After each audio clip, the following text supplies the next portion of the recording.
Problem तो बहुत face करना पड़ता है, बचपन से हम लोग प्रॉब्लम फेस करते आ रहे हैं कि समाज में हम जैसे लोगों को राइट्स मिले, हम भी इंसान हैं। सरकारी नौकरियां है उसमें हम लोगों के लिए जगह दिया जाए और हम लोग एक साथ मिलकर ही रहना चाहते हैं, तो हम लोगों को अलग ना करें।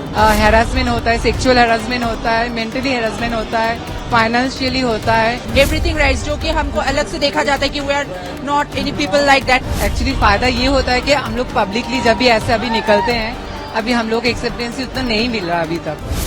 ट्रांसजेंडर की वजह से बढ़ सकती है भारत की जीडीपी। जी हां, आपने बिल्कुल सही सुना। ट्रांसजेंडर देश को नई दिशा दे सकते हैं। यदि समाज चाहे तो देश की जीडीपी में ट्रांसजेंडर बड़ा योगदान दे सकते हैं। और ये भविष्यवाणी किसी और ने नहीं बल्कि विश्व बैंक ने की है। विश्व बैंक ने ऐसा क्यों कहा? यदि हमारे चाहने से ट्रांसजेंडर देश की जीडीपी में अहम योगदान दे सकते हैं तो हम ऐसा क्यों नहीं चाहते? ट्रांसजेंडर कैसे बढ़ा सकते हैं जीडीपी? ये वो तमाम सवाल है जिनका जहन में आना लाजमी है और इन्हीं सवालों के जवाब पर बात करेंगे अपने इस वीडियो में। नमस्कार, मैं हूं प्रियांशु और आप देख रहे हैं नवभारत लाइव। विश्व बैंक की एक ताजा रिपोर्ट में कहा गया है कि अगर ट्रांसजेंडर समुदाय को शिक्षा, स्वास्थ्य और रोजगार के क्षेत्र में समान अवसर दिया जाए तो इससे भारत की अर्थव्यवस्था को बड़ा लाभ हो सकता है। रिपोर्ट के मुताबिक ट्रांसजेंडर व्यक्तियों के सामाजिक और आर्थिक बहिष्कार के चलते देश की जीडीपी में हर साल लगभग 0.5% से 1.7% तक की संभावित गिरावट होती है। आपको बता दें कि ये दुर्भाग्य की बात है कि भारत में ट्रांसजेंडर समुदाय वर्षों से भेदभाव और सामाजिक उपेक्षा का सामना कर रहा है। शिक्षा, नौकरी और स्वास्थ्य सेवाओं में मिलने वाली असमानता के कारण यह समुदाय देश की आर्थिक धारा में पूरी तरह से शामिल नहीं हो पाता।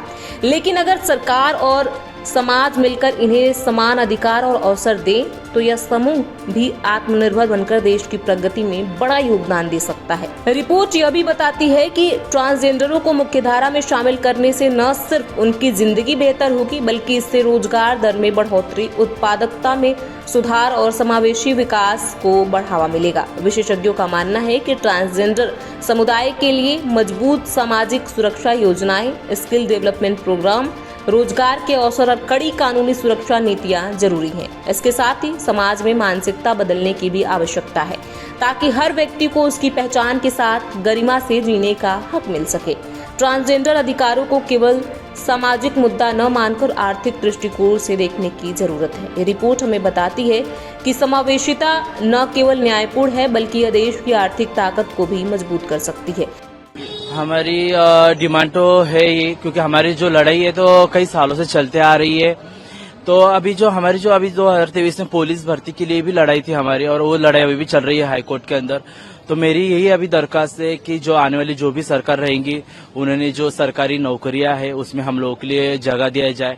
जैसे अभी सरकारी कुछ फॉर्म है तो उस पर ट्रांसजेंडर ऑप्शन है, मगर ट्रांसजेंडरों के लिए जगह ही नहीं है। तो मतलब वो थाली दिया है मगर थाली में खाना ही नहीं है।